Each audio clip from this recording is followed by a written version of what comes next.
يهده فلا مضل له ومن يضلل فلا هادي له واشهد ان لا اله الا الله وحده لا شريك له واشهد ان محمدا عبده ورسوله اما بعد فان خير الحديث كتاب الله وخير الهدي هدي محمد صلى الله عليه وسلم وشر الامور محدثاتها وكل محدثة بدعة وكل بدعة ضلالة وكل ضلالة في النار আসসালামু আলাইকুম রহমতুল্লাহি ওয়া বারাকাতুহু। আমরা একটা বই ধরে পড়তেছি, বইটার নাম সুন্নাহর কর্তৃত্ব মর্যাদা, দলিল হিসাবে সুন্নাহর গ্রহণযোগ্যতা, বাংলা নাম। আমাদের হালাকার নাম আমরা দিছি সুন্নাহর কর্তৃত্ব গুরুত্ব। আসলে মর্যাদা হচ্ছে গুরুত্ব বললে একটু বেটার রিলেট করা যায়। আর অরিজিনাল বইটার নাম হচ্ছে the authority and the importance of the সুন্নাহ। সেটা হচ্ছে জামাল উদ্দিন জারাবোজো বলে একজন আমেরিকান কনভার্টেড মুসলিম, স্প্যানিশ অরিজিনের ইমাম এবং অনেক বড় আলেম, ওনার লেখা বই।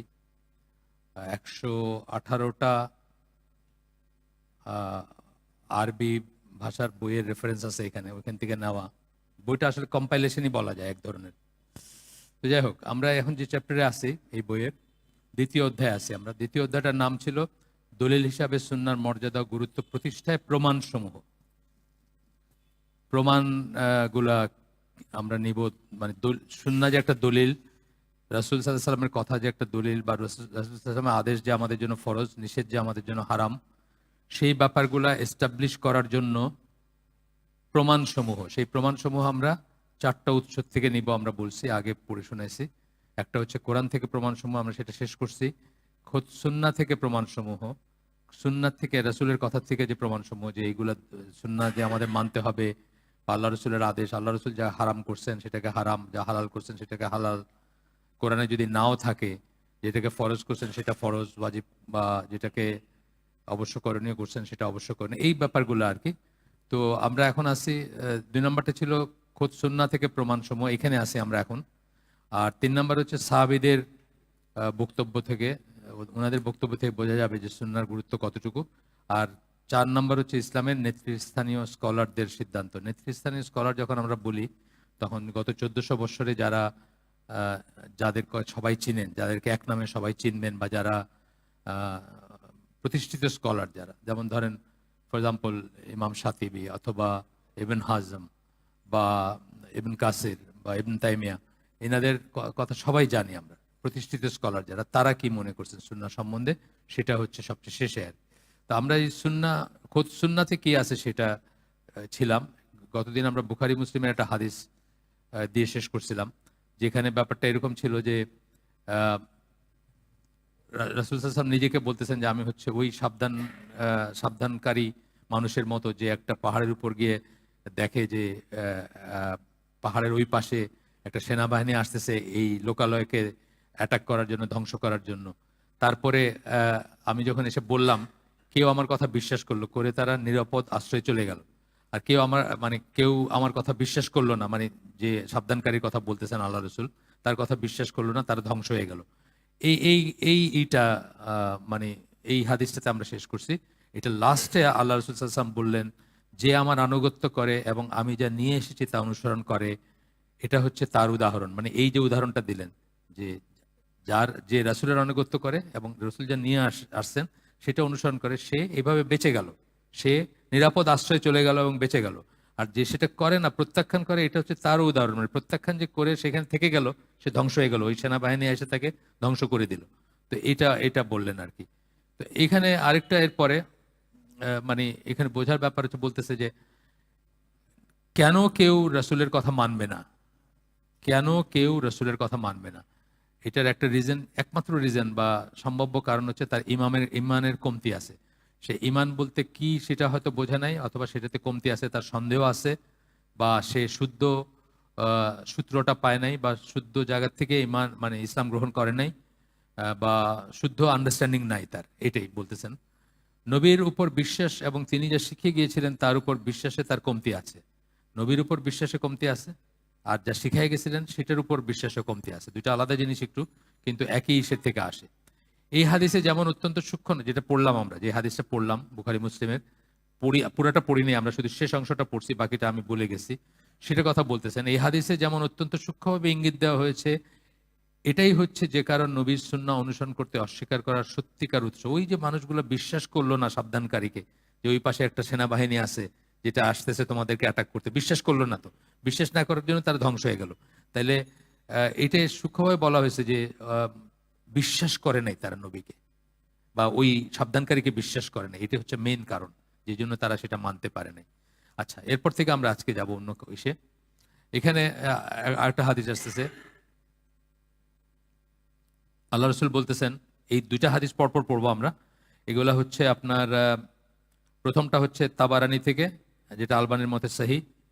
দ্বিতীয় বর্ণনাটা আরেক জায়গা থেকে আছে, হুনাদ ইবনে আল সিররি থেকে, যেটা আলবানি যেটা নিয়ে কথা বলেন নাই, কিন্তু অন্যরা যেমন মোহাম্মদ আল খায়রাবাদী উনি তাকিক করছেন এটার, এবং তার মতে এটাও সহি। দুইটা একই রকম হাদিস পরপর পড়বো আমরা।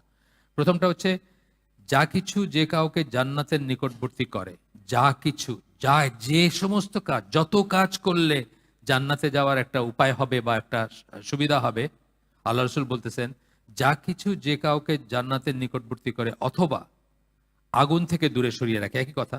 প্রথমে তো আগুন থেকে বাঁচতে হবে, তারপর তো জান্নাতের ব্যাপার আসতেছে। তার এমন কিছুই নেই যা কিনা আমি তোমাদের কাছে পরিষ্কার করে বর্ণনা করিনি। সব কিছু বলে গেছি তোমাদের, যেটা তোমাদেরকে জান্নাতে নিয়ে যাবে এবং জাহান্নাম থেকে দূরে রাখবে, সব বলছি তোমাদের। এটা হলো তাবারানির হাদিস, আলবানির মতে সহি।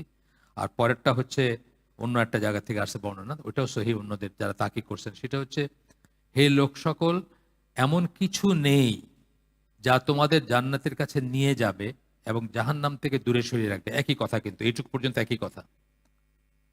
অথচ আমি সেই সম্বন্ধে তোমাদের আদেশ করি নাই। সেই জিনিসগুলো কি আদেশের ব্যাপার, তাই না? মানে এটা করো, এটা করলে জান্নাতে যাইবা এবং জাহান্নাম থেকে বেঁচে থাকবে, এটা মানে আদেশটা।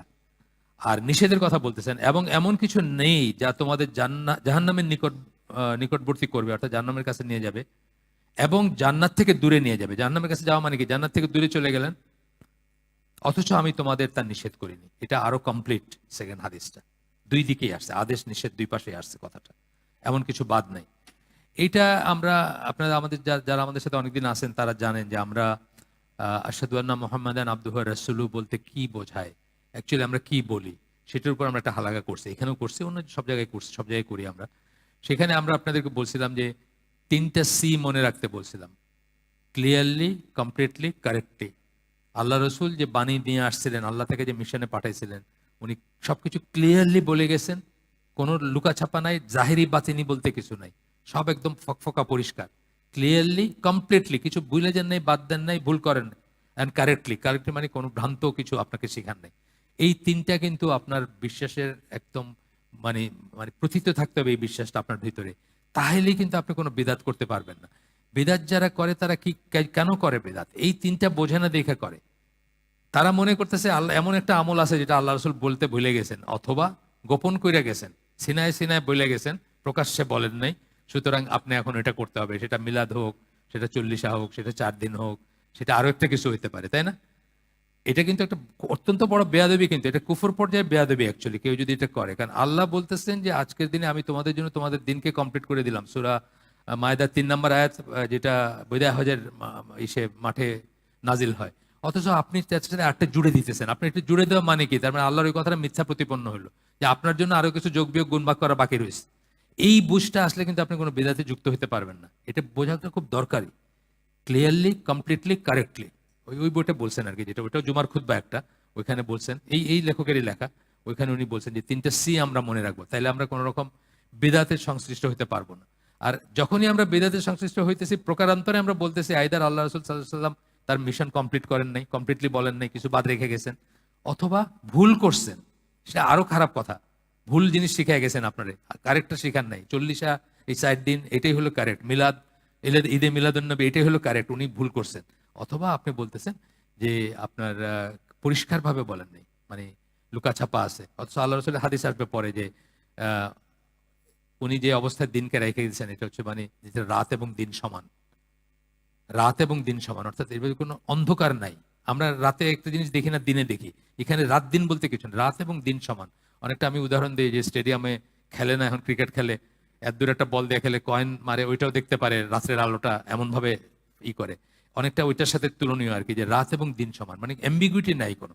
এরপরে এখানে যে পথ হারাবে সে ধ্বংস হয়ে যাবে, মানে তারপরেও যে পথ হারাবে মানে কি, তার ভিতরে সমস্যা আছে, সে তখন নতুন পথ খুঁজতেছে, অন্য পথ খুঁজতেছে, সে পথ সে ধ্বংস হয়ে যাবে। তো যাই হোক, ওটা আসবে, ওই হাদিসটা পরে আসবে। এটা আমি জাস্ট প্রসঙ্গত বললাম। এতক্ষণ পর্যন্ত আমরা যেটা পড়লাম, এই আল্লাহ রসুল সাল্লাল্লাহু আলাইহি ওয়াসাল্লাম তার নিজের সুন্নাহ সম্বন্ধে কি বলছেন, আমরা 2-3টা ক্লাসে বোধহয় করলাম এটা। সেটা নিয়ে আমরা উপসংহারটায় যাব, মানে সামারিটায় যাব, সামারাইজ করলে কি আসে। ক, মানে 1 নাম্বার, আল্লাহ প্রদত্ত দায়িত্ব বলে আমাদের কাছে বাণী পৌঁছে দিতে গিয়ে বহু অবস্থায় তিনি এটা সুস্পষ্টভাবে বলে দিয়ে গেছেন যে সত্যিকার হেদায়েত পেতে হলে একজন মুসলিমকে অবশ্যই তার সুন্নাহর অনুসরণ করতে হবে। হেদায়েতের রাস্তা হচ্ছে সুন্নাহর রাস্তা, সুন্নাহ অনুসরণ করতে হবে। এই লাস্ট হাদিসটা দেখলাম, জাস্ট আমরা গতদিন থেকে টাইনা পড়লাম, তার আগে আমরা আরো একটা ক্লাসে এটা পড়ছি। 2 নাম্বারটা হচ্ছে উপসংহার বা অনুসিদ্ধান্ত যেটা আমরা বলি, বা কনক্লুশন বলি যেটাকে। 2 নাম্বারটা হচ্ছে আল্লাহ নবীকে জ্ঞান দান করেছেন যে পরবর্তী সময়ে এমন লোকজন আসবে যারা তার সুন্নাহ প্রত্যাখ্যান করবে। ওই যে বলছেন যে হেলান দেয়া বসবে, বলবে যে কোরআন নিয়ে আসো, কোরআনে যা কিছু আছে এটা নিয়ে আমরা ফয়সালা করি, সুন্নাহ টুন্না বুঝি না, এই বলেই গেছেন। ওনাকে জানানো হয়েছে যে এরকম সময় আসবে, যে সময়টা এখন আমরা দেখতেছি। তো এমন লোকজন আসবে যারা তার সুন্নাহ প্রত্যাখ্যান করবে এবং তার জীবনযাপনের ধরন অনুযায়ী জীবনযাপন করতে অস্বীকার করবে। জীবনযাপনের ধরন মানে কি? ওনার সমস্ত লাইফটাই আমাদের জন্য এক্সাম্পল না? কিভাবে ব্যবসা করছেন, কিভাবে বিয়ে করছেন, কিভাবে যুদ্ধ করছেন, কিভাবে নেতৃত্ব দিচ্ছেন, কিভাবে ফয়সালা করছেন, সালিশ করছেন, সবকিছু না? আমরা তো এটাকে অবসলিউট মনে করি, আমরা সেটাকে অবসলিউট মনে করি সবাই। সো মাচ সো দ্যাট আরো অনেক ইম্পর্টেন্ট ব্যাপার যেটা মানে কোরআনেও আছে, রাসূলও প্রতিষ্ঠা করে গেছেন, সেই সমস্ত জিনিসগুলোকে পর্যন্ত আমরা অস্বীকার করি। যেমন আমাদের দেশে, আমি জানি না সব ডিস্ট্রিক্টের কথা, আমি জানি না, নর্থ বেঙ্গলের চাঁপাইনবাবগঞ্জের কথা আমি জানি, কারণ আমি নিজে শুনছি একজনের নালিশ। আর সিলেটের কথা আমি জানি, বোনকে কেউ কোনো ফারাইজ যেটাকে আমরা বলি, ওয়ারিস, যেটা বোনকে কেউ কিছু দেয় না বাবা মারা গেলে। বোনের আবার কি, বোনরা আসবে যাবে খাবে নায়র করবে, বাস হয়ে গেল। তো বোনের আবার সম্পত্তির কি দরকার? এটা হচ্ছে অনেক জায়গাতে এটা প্রিভ্যালেন্ট বাংলাদেশ। তার মানে কি, আল্লাহ রসুল যেটা বলছেন আমরা সেটা, সেই জীবনযাপনটা করতে অস্বীকার করি, এই কথাই বলতেছেন এখানে, অস্বীকার করবে। আর তাই নবী তার অনুসারীদের ওই ধরনের মানুষ এবং ওই ধরনের ধ্যান ধারণা সম্পর্কে সতর্ক করে গেছেন, সতর্ক করে গেছেন যে এদের ব্যাপারে সাবধান থেকো। 3 নাম্বার হচ্ছে, রাসূলের এই হাদিস থেকে বোঝা যায় যে একজন মুসলিম যদি রাসূলের সুন্নাহ অনুসরণরত হয়ে থাকেন, তবে তিনি নিশ্চিত হতে পারেন যে তিনি সিরাতুল মুস্তাকিমের উপর রয়েছেন। সিরাতুল মুস্তাকিম মানে, সিরাতুল মুস্তাকিম আমরা কি বলি, আল্লাহ কোরআনে এন্ডোর্স করছেন যে আল্লাহ রসুল সিরাতুল মুস্তাকিমের উপর আছেন। সেই আয়াতগুলো আমরা পড়ে আসছি, একাধিক আয়াতে আল্লাহ বলছেন।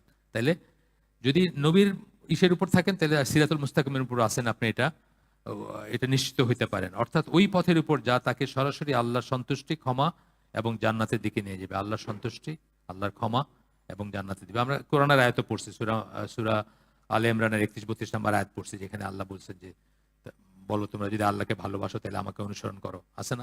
আমরা পড়ছি এখানে। আচ্ছা, এবার সাহাবীরা কি কি দৃষ্টিতে দেখছেন, আমরা থার্ড ইটাতে আসতেছি। প্রথমটা ছিল কোরআনের দলিল, সেকেন্ডটা সুন্নাহর দলিল। এখন সাহাবীরা কিভাবে দেখছেন, সুন্নাহকে কিভাবে করছেন, মানে মূল্যায়ন করছেন, কিভাবে দেখছেন। সাহাবীদের কেন আমরা করব? কারণ সাহাবীরা হচ্ছে শ্রেষ্ঠ প্রজন্ম, মুসলিমদের জেনারেশন যদি আমরা বলি, তাদের চেয়ে ভালো আর কোনো জেনারেশন হবে না। তাদের সামনে কোরআন নাজিল হয়েছে, তারা ভুল করছেন, ভুল বুঝছেন, অথবা ক্লারিফিকেশনের জন্য গেছেন, সাথে সাথে ক্লারিফাই করা হয়েছে এবং তারা জীবনে সেটাকে প্রয়োগ করছেন। অনেকে ভুল বুঝছেন, বা অনেকের ভুল বুঝছেন বলতে মানে উনি একটা ধারণা করছেন, দেখা গেছে ওটা ভুল, ওইটার ক্লারিফিকেশনের জন্য গেছেন, আল্লাহ রসুলটা ক্লারিফাই করে দিচ্ছেন, এরকম। সেই জেনারেশন একমাত্র তারা। তো এখানে আল্লাহ রসুলের বুখারীর সেই হাদিসের অংশ বিশেষ দিচ্ছেন, তোমাদের মাঝে সর্বশ্রেষ্ঠ আমার উম্মতের মাঝে, ব্র্যাকেটে হচ্ছে আমার প্রজন্ম, তারপর হচ্ছে তার পরের প্রজন্ম, তারপর হচ্ছে তার পরের প্রজন্ম, অর্থাৎ সাহাবী, তাবেঈ, তাবেঈন, এরাই হচ্ছে ফার্স্ট, সেকেন্ড, থার্ড জেনারেশন। এবং মর্যাদার দিক দিয়ে, শ্রেষ্ঠত্বর দিক দিয়ে তারা ওই রকমই ফার্স্ট, সেকেন্ড এবং থার্ড। আচ্ছা, এরপরে আমরা সবচেয়ে উল্লেখযোগ্য কিছু সাহাবীর কথা পড়বো আমরা এখানে, মানে যারা রাসূলের খুব কাছের ছিলেন এবং যারা নিজেরা বড় অথরিটি ছিলেন বা আলেম ছিলেন, বা তাদের কাছে অন্য সাহাবীরা যাইতেন দিন বোঝার জন্য বা ক্লারিফিকেশনের জন্য, তাদের কিছু কথা আমরা এখানে পড়বো ইনশাআল্লাহ। আব্দুল গনি আব্দুল খালিকের বই হুজ্জিয়াতুল সুন্নাহ, হুজ্জিয়া মানে হচ্ছে দলিল, দলিল হিসাবেই আর কি, বা প্রমাণ আর কি, এভিডেন্স যেটাকে আমরা বলি। তো সেটা উনি বলতেছেন সুন্নাহ সম্বন্ধে সাহাবীদের কিছু বক্তব্য উল্লেখ করার আগেই তাদের আচরণের একটা ব্যাপার সম্পর্কে উল্লেখ করার প্রয়োজন রয়েছে। তারা হচ্ছেন সর্বশ্রেষ্ঠ ওই প্রজন্ম যারা নবীর কাছে নবী সাল্লাহ সাল্লামকে তাৎক্ষণিকভাবে অনুসরণ করেছেন। কোনো একটা নির্দিষ্ট কর্ম রাসূল কেন সম্পাদন করলেন সে সম্বন্ধে সংশয় বা প্রশ্ন উত্থাপন করা ছাড়াই। এটা কিন্তু খুব ইম্পর্টেন্ট জিনিস। আমাদের কিন্তু অনেক প্রশ্ন আসে, মনে আসে না? এটা কেন বললেন? এটার উইজডম কি? অনেক কিছু আসে কিন্তু আমাদের। এটা কেন বললেন রাসূল সাল্লাল্লাহু আলাইহি ওয়াসাল্লাম? বা মানে ধরেন ছোট্ট একটা জিনিস বলি যেটা আমাদের কাছে খুব ডিফিকাল্ট লাগে। একটা একটা সুন্নাহ কাপড় পরিধান করা আমাদের কাছে খুব ডিফিকাল্ট লাগে। সুন্নাহ কাপড় বলতে কোনো কাপড়, লুঙ্গি না শাড়ি, এটা কিন্তু ডিফাইন করে যান নাই। এটা কতগুলো ক্রাইটেরিয়া আছে যেগুলোতে সুন্নাহ হবে। ক্রাইটেরিয়াগুলো কি? আপনার সতরটা ঢাকা থাকবে। সতর ঢাকা মানে কি? পরিপূর্ণরূপে ঢাকা থাকবে। এক নম্বর হচ্ছে সি থ্রু হবে না, দেখা যায় মতো হবে না। আপনার পাতলা একটা পায়জামা পরলেন, আমি আপনার চামড়ার রং দেখতেছি, সবকিছু দেখতেছি, এটা হলো না, সতর ঢাকা। আর দুই নম্বর কি? ক্লোথ ইয়েট নেকেড, একটা কথা আছে না, রাসূলের একটা হাদিসে আসছে যে কাপড় পরে থাকবে কিন্তু ন্যাংটা থাকবে। তার মানে কি? শরীরটাকে এমনভাবে প্রস্ফুটিত করে রাখবে, সেটাই।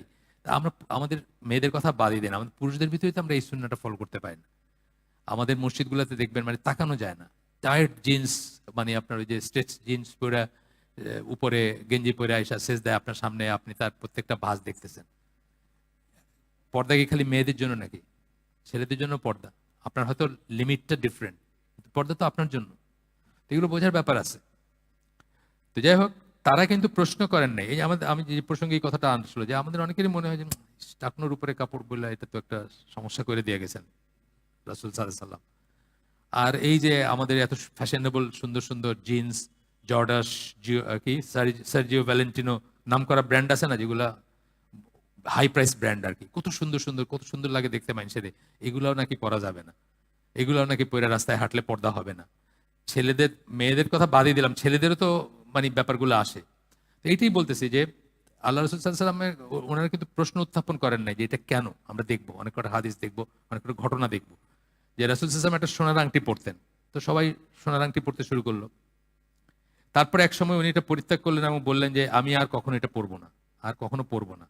লোকেরাও সাথে সাথে তাদের সোনার আংটিগুলো পরিত্যাগ করলো। জিজ্ঞেস করেন নাই যে কেন, কেন পড়লেন আর কেন পড়লেন না ইয়া রাসূলুল্লাহ। এই ম্যাক্সিমাম জায়গাতে আমরা সেটা দেখবো, যে জিজ্ঞেস করেন নাই। যেমন ধরেন আজকাল একটা কোরআনের মুকাত্তাত যেগুলোকে বলি, আলিফ লাম মিম হা মিম, এগুলো নিয়ে কত প্রশ্ন দেখবেন, কত ফিলোসফি, কত থিওরি। একটা হাদিস পাবেন না যে একজন সাহাবী জিজ্ঞেস করছেন যে ইয়া রাসূলুল্লাহ আলিফ লাম মিম এরকম করে লেখা কেন, ডিসজয়েন্ট কেন, এটার মানে কি? যেগুলো নিয়ে অনেক গবেষণা আছে, অনেক রকম থিওরি আছে এখনকার দিনে, কিন্তু সাহাবীদের একটা দলিল পাবেন না যে কোথাও জিজ্ঞেস করছেন যে বলেন তো এটা আলিফ কেন, আলিফ লাম মিম এর আলাদা আলাদা করে কেন লিখছে, কোরআনে কেন লেখা হয়েছে বলেন না। কিন্তু তারা এটা আর কি এখানে বলবেন। আরেকটা উপলক্ষ বলতেছেন, এই যে এটা আমি বলে ফেলছি আগে, যে আল্লাহ রাসূল সাল্লাল্লাহু আলাইহি ওয়াসাল্লাম নামাজে ছিলেন, হঠাৎ করে জুতা খুলে রাখলেন এক পাশে, সব সাহাবীরা জুতা খুলে সেই পাশে রাখলেন। তারপরে রাসূল সাল্লাল্লাহু আলাইহি ওয়াসাল্লাম জিজ্ঞেস করলেন যে তোমরা কেন জুতা খুললা? কেননা আমরা আপনাকে জুতো খুলে ফেলতে দেখেছি, আমরা দেখছি আপনারে। তিনি তাদের ব্যাখ্যা করলেন, জিবরাইল আমাকে জানিয়েছিলেন যে আমার জুতায় কিছু ময়লা আছে। এটা হচ্ছে আপনার আহমদ এবং আবু দাউদ এর হাদিস, আলবানির মতে সহিহ। বললেন কিন্তু সাহাবীদের এই আচরণ এবং এই বাস্তবতা, তাদের এহেন আচরণের জন্য আল্লাহ বা রসুল কখনোই তাদের তিরস্কার করেননি বা অথবা ভুল শুধরে দেন নাই। আল্লাহ বা আল্লাহ রসুল বলেন না যে তোমরা একটা স্টুপিড কাজ করছো, তোমরা আগে চিন্তা করবা না কেল দিকে আমি জুতা খুলছি, তারপরে তোমরা করো, এটা বলেন নাই। কিন্তু এটা অ্যাকসেপ্টেড, অর্থাৎ এই ব্লাইন্ড ফলোইংটা অ্যাকসেপ্টেড এবং অ্যাপ্রিসিয়েটেড। যদিও এটা দরকার ছিল না, যদিও এটার দরকার ছিল না, কিন্তু এটা সঠিক আছে। এটা শুধুমাত্র একজনের বেলায় প্রযোজ্য। ব্লাইন্ডলি উনি যা করছেন সেটা আপনি করতে পারেন। এটা হচ্ছে সুন্নাহর মর্যাদার ব্যাপারে একটা প্রমাণ, এটা ইটসেলফ একটা প্রমাণ। কারণ দেয়ার আর আদার থিংস যেটা সাহাবীরা ভুল করলেও আল্লাহ সেটা উল্লেখ করছেন, শুধরাই দিয়েছেন, আছে না? ওই যে বৈশাখ গপ্প করতেছিলেন, বৈশাখ গপ্প করতেছিলেন, কার কার ইমান বাড়ছে হাসি ঠাট্টা করতেছিলেন, সাথে সাথে ওয়াহি নাজিল হয়েছে। মানে শুধু রসুলের সামনে ভুল কিছু করলে তো রসুল সেটা অবশ্যই শুধরাই দিতেন। রসুলের অ্যাবসেন্সে অন্য জায়গায় কিছু একটা করছেন, ওইটাও আল্লাহ মেনশন করছেন যে এরকম হয়েছে, এরকম হয়েছে, এরকম হয়েছে। তারপর আল্লাহ রসুল সেটাকে নিয়ে আসছেন বা সেটাকে আলোচনা করছেন বা ইত্যাদি। এটা হচ্ছে আল্লাহর নীরব অনুমোদন। এখানে বলতেছেন যে এই ব্যাপারটা, এই ধরনের ব্যাপার যেখানে আল্লাহ শুধরায় দিলেন না, অ্যাপারেন্টলি একটা অপ্রয়োজনীয় ব্যাপার মনে হবে আমাদের কাছে, কিন্তু তবুও কিন্তু আল্লাহ এটাকে শুধরায় দেন নাই বা বলেন নাই যে তোমরা এরকম অপ্রয়োজনীয় ব্যাপার করছো, এটা করো না। একটু চিন্তা করবা না যে রসুল কেন খুলছে আর তোমরা কেন খুলবে, এটা কিন্তু বলেন নাই। কিন্তু সেম উইথ বনু কোরাইজায় যাওয়ার সময় যে ওই যে একটা আসরের নামাজ একটা আছে না, যে বনু কোরাইজায় না পৌঁছায় আসরের নামাজ পড়বা না, দুই দল সাহাবী দুই রকম বুঝছেন। কিন্তু যারা ভুল বুঝছেন তাদেরকেও তিরস্কার করেন না। কিন্তু এখানে তো দুইজন কারেক্ট না, একজন কারেক্ট, একদল কারেক্ট। আমরা জানি যে আল্লাহ রসুল পথে নামাজ পড়ছেন, তাগিদ দিতে বলছেন যে এমন ফার্স্ট ডে বা যেন ওইখানে গিয়ে আসর পড়তে পারো। কিন্তু আরেক দল মনে করছেন সময় যদি চলেও যায় তাইলেও ওইখানে গিয়ে আসর পড়তে বলছেন, ওনারা আর পথে পড়েনি নেই। কিন্তু আল্লাহ রসুল ওনাদের বলেন না যে তোমরা তো একটা ভুল করলা, আমি তো এটা কইতে চাইছি, এটা বলেন নাই। কারণ ওনারা যে আল্লাহ রসুলের কথাটা ব্লাইন্ডলি ফলো করছেন, আক্ষরিক অর্থে তারা নিছেন। সুতরাং এটা একটাই, এই ধরনের ব্যাপার আল্লাহর নীরব অনুমোদন এই শ্রেণীভুক্ত হবে। এটা অকল্পনীয় যে তারা যদি ভুল করে থাকতেন তাহলে আল্লাহ তার তরফ থেকে এই ব্যাপারে ইঙ্গিত ছাড়া তাদের সেই আচরণ অব্যাহতভাবে চালিয়ে যেতে দিবেন। যদি ভুল হইতো আল্লাহ ঠিকই মেনশন করতেন এবং আল্লাহ রসুলের ভুল শুদ্ধ করে দিচ্ছেন, বা আল্লাহ রসুলের যা পছন্দ করেন নাই সেটা ঠিক করে দিচ্ছেন। সেখানে সাহাবীদের তো প্রশ্নই উঠে না। সে তাদের ব্যাপারেও আমরা অনেক অনেক অনেক জায়গায় পাবো আমরা যে তাদের ওই যে কোন মহিলা এসে তার হাজবেন্ডের ব্যাপারে কমপ্লেন করছে, আসে না কোরআনে? এটা সূরা মুজাদিলা বা অন্যান্য সূরাগুলোতে আসে না? এরকম জিনিস আছে আর কি। যাই হোক, এরপরে বলতেছেন যে কতগুলো উক্তি দেখবো আমরা। আবু বকর রাদিয়াল্লাহু আনহুর কথা আসতেছে, রাসূল যা করতেন এমন কোনো কিছুই আমি করতে বাদ রাখি নাই। আল্লাহ রাসূল যা করতেন হুবহু সেসব কাজ করতে আমি বাদ রাখি নাই। আবু বকর রাদিয়াল্লাহু আনহু নিজে বলতেছেন, আমি ভয় পাই যে আমি যদি তার কোনো আদেশ বাদ দিতাম তাহলে আমি বিপদগামী হয়ে যেতাম। আমি যদি কিছু বাদ দিতাম আমি হয়তো বিপদগামী হয়ে যেতাম। যা এমনকি আমরা পরে দেখবো যে উনি হাঁটতেন সামনে সামনে, ওনার পা গুলো যেখানে পড়তেছে ওইখানে পা দিয়ে হাঁটতেছেন, এরকম সাহাবী ছিলেন। মানে এইভাবে অনুসরণ করতেন উইদাউট এনি রিজনিং। এখানে কোনো রিজনিং নাই যে মানে এটা করতে হবে কি করতে হবে না, এরকম কিছু নাই। আব্দুল্লাহ ইবনে মাসউদ, এখানে একটা বুখারী এবং মুসলিমের হাদিসে আসতেছে, উনি বলেন যারা উল্কি আঁকতে চায়, উল্কি বুঝছেন তো কি বলে, টাটু, টাটু এখনকার দিনের টাটু। হ্যাঁ, যারা উল্কি আঁকতে চায়, একটা হলো আঁকে আর একটা হলো চায়। ডিজায়ারও যেন না থাকে আমাদের ভিতরে যে অমুক ওই বডি বিল্ডারে কত সুন্দর লাগে দেখতে, আমি যদি ওরকম হইতে পারতাম, ডিজায়ারও থাকবে না। একটা হলো আঁকে এবং আঁকতে চায়, আর একটা বলছে যারা ভ্রু তুলে শুরু করে। এটা তো মানে বাংলাদেশে বোধহয় সুন্দরী যাদেরকে আমরা বলি তাদের 99% হবে ভ্রু করে আর কি। সুন্দরী বলতে যারা দেখায় বেড়ায় আর কি, যারা দেখায় না তাদের কথা আমরা জানি না। প্রথম কাজই হলো এটা, নায়িকা হবেন আপনি বা অডিশন বা ইসে বসবেন, পয়লেই আপনার মোটা ভ্রু থাকলে ওটা চিকন করে দিতে হবে, কারণ ওটা দেখতে খারাপ লাগে আর কি। তাদের মতে খারাপ লাগে আল্লাহর যেটা দেওয়া। ভ্রু তোলাটা অত্যন্ত বড় একটা ইয়ে আর কি, ভাইস। এটা নিজেরা ফ্যামিলিতে খেয়াল করবেন, অনেক সময় কিন্তু জানেনও না। আমি একজন আলেমের মেয়ের বিয়ের জানি যে তাকে পার্লারে নিয়ে গেছে, ওখান থেকে ভ্রুট কিন্তু প্লাক করে দিছে, উনি জানেন না।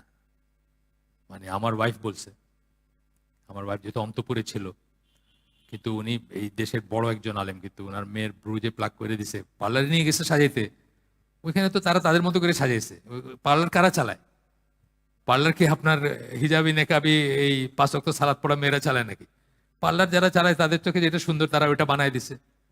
কিন্তু ওই আলেম জানেন না, আমার ওয়াইফ ভিতরে ছিল বিয়ের দিন, সে এসে বলছে যে ওনার মেয়ের তো বুড়ু প্লাক করে দিছে। আচ্ছা, খেয়াল করেন আপনারা, আমির যারা ঘরের আমির, ওয়ালি কিন্তু এমনি এমনি হন নাই। ওয়ালি অনেক বড় একটা রেসপন্সিবিলিটি, এটা ওয়ালির দায়িত্বে পড়বে। ওয়ালি তারা পাঠাইছে কেন ওই পার্লারে? আচ্ছা, যারা ভ্রু তুলে শুরু করে এবং যারা আল্লাহর সৃষ্টির পরিবর্তন করতে দাঁত ফাঁক করে। ওই সময় আরব দেশের একটা টেন্ডেন্সি ছিল যে মেয়েদের দাঁতটা একটু ফাঁক থাকলে বুঝি সুন্দর লাগতো দেখতে।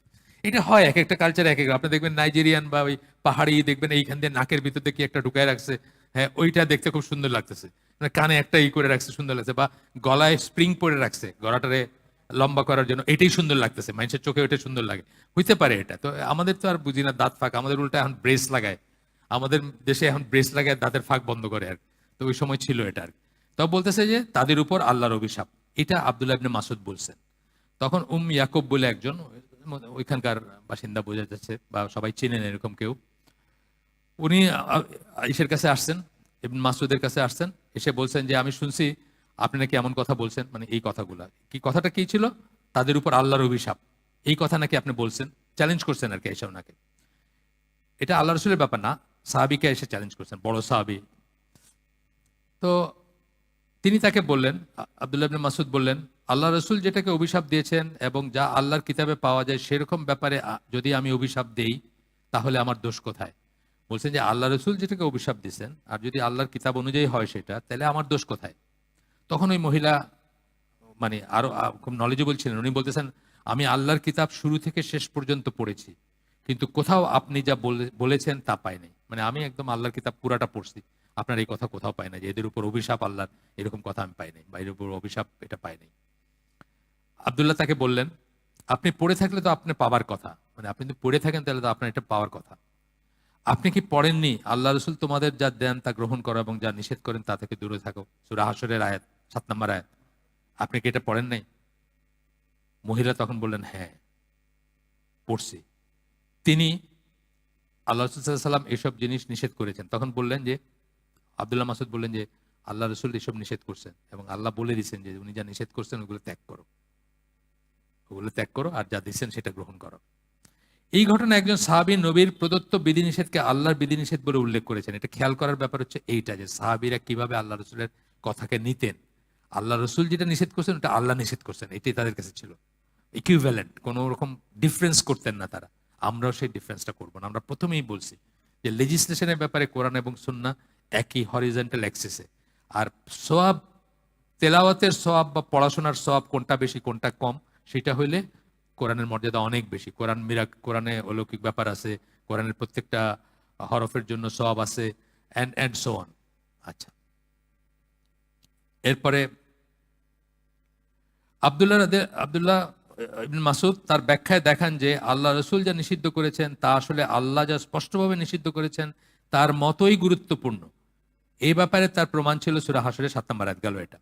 আরেকজন আসতেছে সাঈদ ইবনে মুসাইব থেকে আবু দাউদে বর্ণিত হয়েছে যে ওমর রাদিয়াল্লাহু আনহু বলেন একজন বিধবা তার স্বামীর হত্যার বিপরীতে প্রাপ্ত রক্তপণ থেকে উত্তরাধিকার হিসাবে কিছুই পাবে না। তখন ব্লাড মানি যেটাকে বলে ওটা ছিল।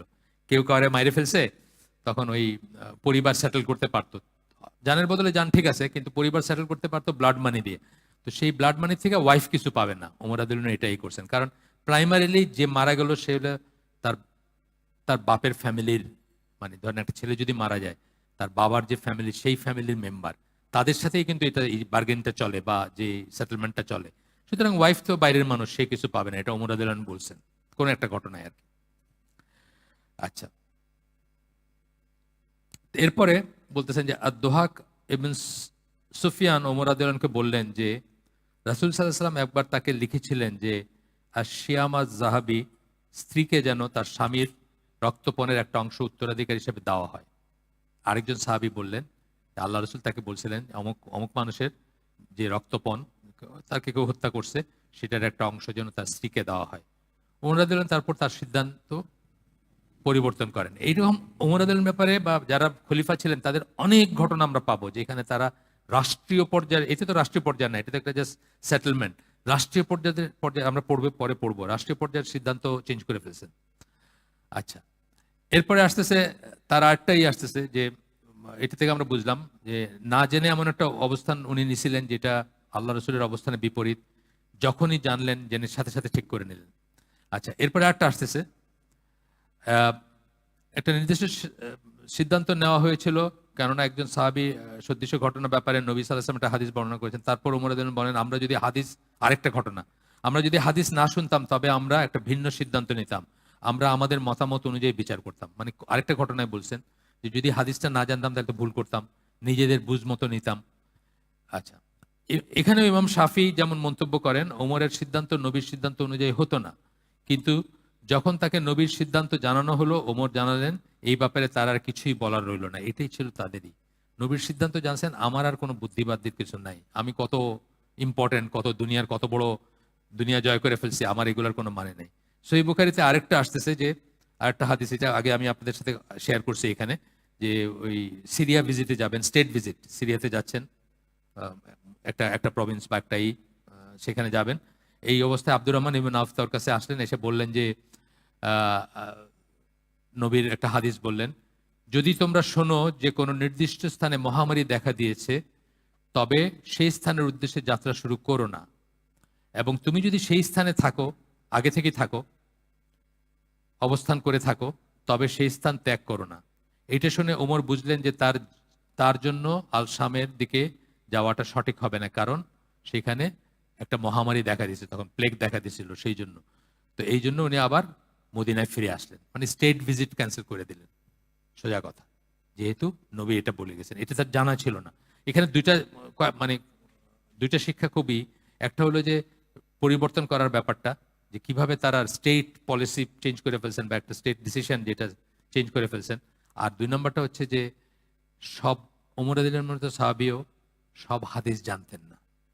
এই জন্য আমরা রংলি আর্গু করব না যে ইমাম আবু হানিফা নিশ্চয়ই এই হাদিস জানতেন, যাই নাও যখন উনি এটা ফলো করেন নাই তার মানে এটা বোধহয় সহি না বা এটা বোধহয় মনসুখ হয়ে গেছে। এই আর্গুমেন্টটা, এই ফ্যালাসিয়াস আর্গুমেন্ট আমরা করব না। আমরা দেখতেছি যে সাহাবী তার সাথে থাকার জন্য অল্টারনেট ডে কাজ করতেন, একদিন কাজ করতেন আর ওনার ফ্রেন্ড আরেকজনকে বলতেন যে আজকের দিন তুমি কি হয়েছে বলবা আমারে, তুমি থাকবা আমি কাজ করব, আর কালকের দিন আমি থাকবো আর তুমি কাজ করবা। সেই সাহাবীও সব হাদিস জানতেন না। সুতরাং আমরা এরকম ফ্যালাসিয়াস আর্গুমেন্টে যাব না যে অমুক ইমাম অমুক বুজুর্গ অমুক ই সব হাদিস জানতেন, এটাতে যাব না আমরা। এখন নাকি সহিশুদ্ধ ফজলে এমন বাইরেছে, এটা ঠিক নাকি? তাহকিক করা শুনলাম।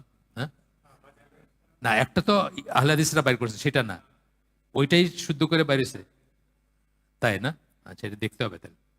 হঠাৎ প্রসঙ্গত মনে হলো যে এটা কে জানি বলছেন এটা তাহকিক করা হয়েছে। হ্যাঁ, আচ্ছা, এমন কিছু চেঞ্জ না করলে তাহকিক কেমন হইলো তাহলে? হ্যাঁ, এটার জন্য আপনারা ফাজাইল আমল তো অনেক বড়, আপনারা ফাজাইলে হজটা নিয়ে পড়বেন। মানে যত শিরক যত কুফরি একটা এসে দেখতে চান, এটা ফাজাইলে হজ দেখলেই পাবেন। ওইটার ভিতরে খুব কনসেন্ট্রেটেড ফর্মে আছে, ওইটা তো অনেক বড়, ফাজাইলে আমল তো অনেক বড়। আচ্ছা, এরপরে আব্দুর রহমান ইবনে আউফের আরেকটা আসতেছে, বুখারি আরেকটা হাদিস আসতেছে, যেখানে মাজুসিদের কাছ থেকে জিজিয়া কর সংগ্রহ করাতে বিরত থাকেন ওমর রাদিয়াল্লাহু আনহু। মাজুসি মানে যারা ম্যাজিয়ান্স বলি, যারা অগ্নি উপাসক, হ্যাঁ, ইয়েমেনে ছিল তারা, ইয়েমেনে বা এসে ইরানের ইসদের সাথে কলিনিয়ার আর কি, মানে জরস্ট্রিয়ান যারা, তাদের মতো অনেকটা আর কি, অগ্নি উপাসক তারা আর কি, বা একই জাত আর কি, মানে একই একই লাইন আর কি, সোজা কথা। ইরানেরদের সাথে 19-20 থাকতে পারে, মানে ফাইনাল পয়েন্টসে থাকতে পারে, কিন্তু একই জিনিস একই লাইন, পার্সিয়ান যাদের আমরা বলি তাদের সাথে। তো আব্দুর রহমান ইবনে আউফ এসে বলেন যে আল্লাহ রসুল তাদের কাছে জিজিয়া নিছেন। জিজিয়া আমরা সাধারণত বুঝি কারা, ইহুদি খ্রিস্টান আহলে কিতাব যারা, তাদের কাছ থেকে। তো আল্লাহ রসুল মাজুসিদের কাছ থেকেও নিছেন। মাজুসিরা আহলে কিতাব কিনা এটা নিয়ে ডিফারেন্স অফ অপিনিয়ন আছে, এটা আলাদা ব্যাপার, কিন্তু এটা শুধু আমরা জিজিয়া করটা নেওয়ার ব্যাপারে বলতেছি আর কি। বাই এক্সটেনশন এখন অনেকে বলেন যে মুশরিকদের থেকেও নেওয়া যেতে পারে বা নেওয়া হইতে পারে। মুশরিকদের থেকে, মুশরিকরা যদি আপনার আপনার প্রোটেকশনে থাকে, আপনার যুদ্ধ করবে না, কিন্তু তারা আপনার আনুগত্য করবে, ট্যাক্স দিয়ে যাবে, সেই ট্যাক্সটা জিজিয়া কর আর কি। এটাও বলেন, অনেকে বলেন যে এটা এখনকার মডার্ন টাইমে এটা হবে আর কি। যাই হোক, যদি হয় কোথাও ইসলামিক স্টেট। এই ঘটনাতে বোঝা যায় যে রাষ্ট্রীয় কর্মকাণ্ডের সবচেয়ে গুরুত্বপূর্ণ বিষয়গুলো নবীর আদেশ ও সুন্নাহর কাছে সমর্পিত। গুরুত্বপূর্ণ না, ট্যাক্স কার থেকে নেবেন কার থেকে নেবেন না, সরকার চলে কি দিয়া, ট্যাক্স দিয়ে চলে, এটাও কিন্তু নবীর ইসের কাছে মানে ওইটা অনুযায়ী হবে। এবং উনি না জেনে কি করতেছিলেন, ইসলামিক রাষ্ট্রের ইকোনমিক্সের উপর একটা বিরূপ প্রভাব ফেলতেছিলেন। যখন উনি জানলেন, উনি সেটা চেঞ্জ করে দিলেন, ওমর রাদিয়াল্লাহু আনহু। এরপরে আসতেছে ইবনে আব্বাস একজন কাউকে বলছিলেন, তাউস আর কি, ওনার নামই আছে এখানে, তাউসকে বলছিলেন যে আসরের নামাজের পরে 2 রাকাত নফল নামাজ পড়তেছিলেন উনি। এখানে একটা ছোট ডিফারেন্স আছে, নফল নামাজ পড়া এবং জোহরের নামাজে যদি আপনি মিস করে থাকেন, আপনি সবসময় জোহরের পরের 2 রাকাত সুন্নত পড়েন, কিন্তু এই পার্টিকুলার ইনসিডেন্ট বা কোনো একটা সময় একদিন আপনি এটা মিস করছেন, জোহরের ওই 2 রাকাত সালাত আপনি পড়তে পারেন না, আসরের সময় হয়ে গেছে এবং আসরের ইকামত হয়ে গেছে। ওইখানে তো সৌদি আরবে তো আজান হয়, সাথে সাথে অল্প সময়ের ভিতরে ইকামত হয়। যে কারণেই হোক আপনি বিজি ছিলেন, এখন আপনি আসরের নামাজ পড়ছেন, তারপরে কিন্তু আপনি ওই 2 রাকাত সুন্নত পড়তে পারেন, এটা দলিল আছে, আল্লাহ রসুল নিজে পড়ছেন। একদিন তার সাথে একজন কথা বলতে আসছে, কথা বলতে এসে উনি ওনার সময়টা নিয়ে নিছে, জোহরের নামাজের সালাতের পরেই কথা বলছে, এখন ওই 2 রাকাত সুন্নত তিনি পড়তে পারেন নাই, তারপরে আসরের পরে উনি এটা পড়ছেন, এটা কিন্তু একটা দলিল। কিন্তু এখানে বলা হয়েছে নফল নামাজ, মানে আপনার ঐচ্ছিক যেটা সেটা আপনি পড়তেছেন, সেটা ইবনে আব্বাস নিষেধ করছেন একজনকে।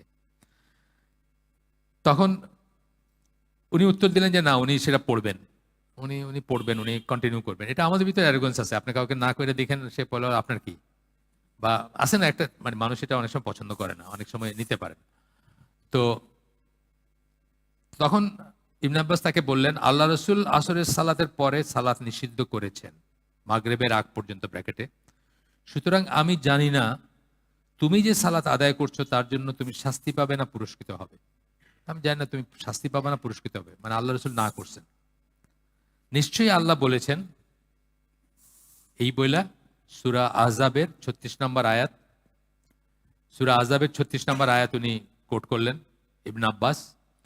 আল্লাহ তার রসুল কোনো বিষয়ে আদেশ দিলে কোনো মুমিন পুরুষ কিংবা মুমিন নারীর সেই বিষয়ে ভিন্ন কোনো সিদ্ধান্তের অধিকার থাকবে না। একবার যখন জানবো যে এটা আল্লাহ বা আল্লাহ রসুল বলছেন, আর কোনো অন্য সিদ্ধান্তই থাকবে না আমাদের। কেউ আল্লাহ তার রসুলকে অমান্য করলে সে তো স্পষ্টই পথভ্রষ্ট হবে। এই আয়াতটা কিন্তু আমরা এখানে ডিসকাস করছি, মনে আছে নাকি কি প্রসঙ্গে এটা ছিল? জায়নাব রাদিয়াল্লাহু আনহা অস্বীকার করছিলেন যায়েদ বিন হারিসাকে বিয়ে করতে, সেই প্রসঙ্গে এই আয়াতটা নাজিল হয়েছিল, আমরা এখানে আলাপ করছিলাম। তার ইচ্ছা ছিল আল্লাহ রসুলকে বিয়ে করবেন, আর আল্লাহ রসুল তাকে অর্ডার করছিলেন যায়েদ বিন হারিসাকে বিয়ে করতে। এবং এই আয়াতটা নাজিল হওয়ার পরে উনি ওনার ভুল বুঝেন, বোঝার পরে ওই যায়েদ বিন হারিসাকে বিয়ে করেন। যদি সে বিয়ে টিকে নেয় সেটা অন্য জিনিস, সেটা আলাদা একটা ইস্যু। আচ্ছা, এই যে বললেন আমি জানি না তুমি পুরস্কৃত হবে না শাস্তি লাভ করবে, এটা কেন বললেন? তাও যে অতিরিক্ত সালাত আদায় করার জন্য শাস্তি লাভ করবেন তা কিভাবে হয়? তা এই জন্য যে তিনি আসলে নবীর আদেশ অমান্য করেছেন, এই জন্যই বলছেন ইবনে আব্বাস যে তুমি শাস্তি, সালাত পড়তেছো তুমি, কিন্তু তুমি শাস্তি করবা। সব বেদাতের বেলায় আমরা এটা মনে রাখবো, সব বেদাত গুলো কত সুন্দর সুন্দর কাজ, দেখলে কত সুন্দর লাগে। ট্রাকের উপরে মিছিল কইরা সবুজ টুপি পইরা, মানে 800 ট্রাক 700 ট্রাক সারা ঢাকা শহর ভরে দিলেন ট্রাক দিয়ে, দেখতে কত সুন্দর লাগে না? কত ভালোবাসা নবীর প্রতি। কিন্তু এই ভালোবাসার এই তরিকা তো উনি শিখায় যান নাই বা বলেন নাই। সুতরাং এই এই কথাগুলো আসবে আর কি সেখানে। এরপরে আব্দুল্লাহ ইবনে ওমর তার আসতেছে থেকে বর্ণনা করেন যে তিনি বলেন রাসূল সাল্লাল্লাহু আলাইহি ওয়াসাল্লাম তাকে বলছেন বা তার কাছে শুনছেন, তোমাদের মেয়েদের রাতে মসজিদে যেতে দিও না। মসজিদে যেতে দিও না মিনিং একলা যাইতে দিও না। তখন তো পাড়ায় পাড়া পাড়া মার্কে একটা কমিউনিটি আছে না ওইখানে, তো মেয়েরা একলা যাইতেছে মসজিদে, সেটা যাইতে দিও না, এটা বলছেন। আব্দুল্লাহ ইবনে ওমর বলতেছেন যে নবী আমাকে বলছেন বা আমি শুনছি বলতে তাকে, তোমাদের মেয়েদের রাতে মসজিদে যেতে দিও না, মানে মাহরাম ছাড়া বা একা যাইতে দিও না। এটা এখনো ভ্যালিড, এখনো ভ্যালিড হওয়া উচিত, যে কোনো জায়গায় এখনো ভ্যালিড হওয়া উচিত। আব্দুল্লাহর একজন ছেলে বললেন যে তিনি তা করবেন না, একজন বললেন যে না, মানে আমি এই যে বললাম যে একটা অ্যারোগেন্স থাকে মানুষের ভিতর, অনেক মানে আপনি একটা জিনিস করতেছেন, আমি যখন না করলাম আপনার প্রথম রিয়েকশনটা হবে যে তুমি না করতেছো কেন, বা তুমি না করার কে, এই ধরনের একটা। শুনে আব্দুল্লাহ তার ছেলেকে কঠোর ভাষায় তিরস্কার করলেন। আব্দুল্লাহ ইবনে ওমর তার ছেলেকে কঠোর ভাষায় তিরস্কার করলেন, তার বুকে ধাক্কা দিলেন এবং বললেন, আমি আল্লাহ রসুলের একটা হাদিস তোমাকে বললাম আর তুমি বলছো না। মানে আমি তোমার একটা হাদিস বললাম যে আল্লাহ রসুল বলছেন আর তুমি বলছো না। অন্য বর্ণনা আমি পাইছি যে আর কোনোদিন কথা বলেন না এই ছেলের সাথে উনি। মানে আমি একটা হাদিস বলতে চাই, তুমি না বলতে, কত বড় সাহস তোমার, বা তুমি এই কথা বলতেছো। এই ঘটনা আব্দুল্লাহ, এটা আহমদ, মুসলিম, আবু দাউদের হাদিস, এই এই যেটা এখন পড়লাম এটা। এই ঘটনা আব্দুল্লাহ ইবনে ওমর, যিনি সাহাবীদের মাঝে সবচেয়ে জ্ঞানীদের একজন ছিলেন, তিনি তার ছেলের বুকে এই জন্য আঘাত করেছিলেন যে তার ছেলে নবীর একটা আদেশ না মানার প্রবণতা দেখিয়েছিলেন। নবীর একটা আদেশ মানবেন না এরকম একটা ভাব। আমাদের তো আমাদের কোনো খবর আছে আদেশ কোনগুলো? আদেশগুলোই জানি না। আদেশ জানলে তো মানা না মানারই আসবে, আদেশ জানলে না মানা বা না মানারই আসবে। আমি বললাম না আপনাদের, আমার আমার পাড়ার একজন আমাদের দাওয়াত দিলেন পাড়ার মসজিদে। হুজুর দেখে, হুজুর মনে করে দাওয়াত দিচ্ছেন যে কি সুন্নাহ বিয়া হবে, মসজিদে তার মেয়ের বিয়া হবে। তা আমি ওখানে ঘন্টাখানিক কাটাইলাম, অনেক দোয়া হইলো, অনেক কথা হইলো, খালি সুন্নাহ দোয়াটাই হইলো না আর কি। মানে বিয়ার এক লাইনের যে সুন্নাহ দোয়া ওইটা ছাড়া সবকিছু হইলো এখানে। তো যাই হোক, সুন্নাহ কি ওটা জানতে হবে, সুন্নাহ করতে, এটা একটা বড় জিনিস আর কি। তো আব্দুল্লাহ ইবনে ওমর যেটা বলছিলেন ওটাকে এই লেখক তার ল্যাঙ্গুয়েজে বলতেছেন। উনি এই কথা বলতে চাইছেন ছেলেকে, যে আমি তোমাকে নবীর একটা বক্তব্য শোনাচ্ছি আর তুমি ভাবছো যে তারপরেও এ ব্যাপারে তোমার নিজস্ব কোনো বক্তব্য রয়েছে। নিশ্চয়ই এ ব্যাপারে তোমার আর নিজস্ব কোনো বক্তব্য থাকতে পারে না। এটা কিন্তু আমাদের একদম মাথায় ঢুকায় নেওয়া উচিত। যখনই শুনলাম সামিনা আতানা, নবীর বক্তব্য যদি শিওর হয়ে যায় যে উনি বলছেন এবং এটা আদেশসূচক কিছু বা এই ইম্পারেটিভ যেটাকে আমরা বলি, তাহলে একেবারেই যেন আমাদের মনের থেকে ইভেন এইটাও চলে যায়। কোনো অসন্তোষ আমার আমার এগেনস্টে যাচ্ছে, আমার একটা ইন্টারেস্টের এগেনস্টে যাচ্ছে, আমার একটা বুঝের এগেনস্টে যাচ্ছে, বা আমার একটা ভালোবাসার জিনিসের এগেনস্টে যাচ্ছে, সেটাও যেন না থাকে। কারণ ওই সূরা নিসার 65 নম্বর আয়াতে বলছেন না যে সকল ব্যাপারে তাকে বিচারক মানতে হবে, এবং তারপরে ওনার ফয়সালা হইলে কোনো রকম গ্রামলিং যেন ভিতরে না থাকে। যে আমার আমার চিরচরিত স্বভাব একটা, ধরেন আমি অনেক গান শুনে বড় হয়েছে, হঠাৎ একদিন শুনলাম যে আল্লাহ রসুল বলছেন যে এই ব্যাপারে, তখন যেন আমার মনে গ্রামলিংটা না থাকে। আমার কষ্ট হতে পারে, একটা অভ্যাস, বিড়ি ছাড়তে যেরকম মানুষের কষ্ট হয়, কিন্তু আমি যেন মনে করি ওইটাই ঠিক, এবং আমার ভিতরে যেন কোনো অসন্তোষ না থাকে আর কি, সেটা একটা ইম্পর্টেন্ট জিনিস। আচ্ছা, এরপরে বুখারী মুসলিমে একটা হাদিস আসতেছে, এটা আগে আমি কোথাও বলছি, আপনাদের বলছি কিনা আমি জানি না, অন্য কোথাও বলছি হয়তো, মানে এটা খুব ফেমাস একটা হাদিস। ইমরান বিন হুসাইনের বুশায়র ইবিন কাবের সাথে একসাথে বসেছিলাম, বলতেছেন আর কি, যে ইমরান বিন হুসাইন এবং আরেকজন বুশায়র ইবিন কাব, এরা সাহাবী সবাই, তাদের সাথে বসেছিলেন। ইমরান বর্ণনা করেন যে শালীনতা বোধ হচ্ছে পরিপূর্ণ গুণ, হায়া, মডেস্টি যেটাকে আমরা বলি, শালীনতা বোধ, লজ্জাশীলতা যেটা। আল্লাহ রসুল সাল্লাল্লাহু আলাইহি সাল্লাম খুব লজ্জাশীল ছিলেন। বর্ণনায় আসছে যেটা যে কুমারী মেয়েদের মতো ছিলেন। কুমারী মেয়েদেরকে লজ্জাশীল বলে না, মানে তারা তো দুনিয়াতে এক্সপোজ না। আল্লাহ রসুল সেইরকম ছিলেন। চোখে তাকায় কথা বলতেন না, পুরা কথাটা শুনতেন। কোনো অশ্লীল কথা শুনলে তার চেহারা চেঞ্জ হয়ে যেত, লজ্জা পাইতেন, এবং আহ, রেগে গেলে তার চেহারা লাল হয়ে যেত, কিন্তু এটাতে কোনো মানে চিৎকার বা শাউট করতেন না। মানে এই এই বর্ণনাগুলো আসছে। আইরনিক্যালি ওয়েস্টার্ন রাইটাররা ওসামা বিন লাদেনের বর্ণনা করতে গিয়ে এই কথাগুলো বলছে, কিন্তু এই জিনিসগুলো নাকি তার সব সুন্নাহ টাইপের ছিল। চোখে তাকায় কথা বলতেন না, লাজুক ছিলেন, তারপরে কারো কথা পুরাপুরি শুনতেন, তারপরে কথা বলতেন।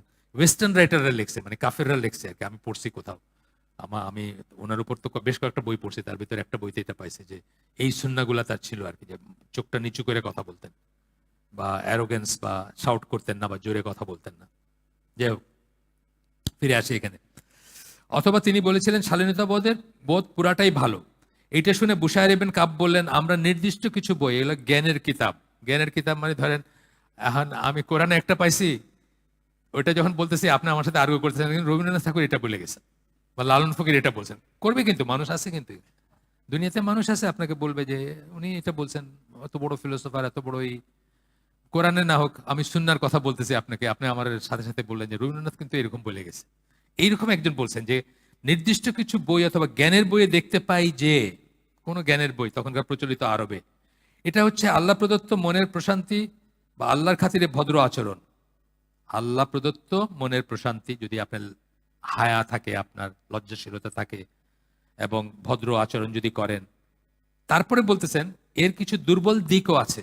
এটা কিন্তু আজকে সবাই বলবে যে লজ্জা শরম থাকা বা লাজুক হওয়া বা মডেস্টি, যেটা অশ্লীলতা বিমুখ হওয়া, তাইলে এটার দুর্বলতা আছে। আজকে কিন্তু অনেক মানুষ বলবে যে ওই রিক্সাওয়ালারে সুন্দর করে কথা বললে কথা শুনে না, পিয়নরে সুন্দর করে কথা বললে কথা শুনে না, শাউট দিয়ে করলে তখন দেখবেন যে বলে না, মানুষ বলে। কিন্তু এইসব ইতর প্রাণী, এদেরকে মানে এত সুন্দর করে কথা বললে কাজ হয় না, এত করে কথা বললে কাজ, এটা অনেকেই বলবে আপনাকে, অনেকেই বলবে।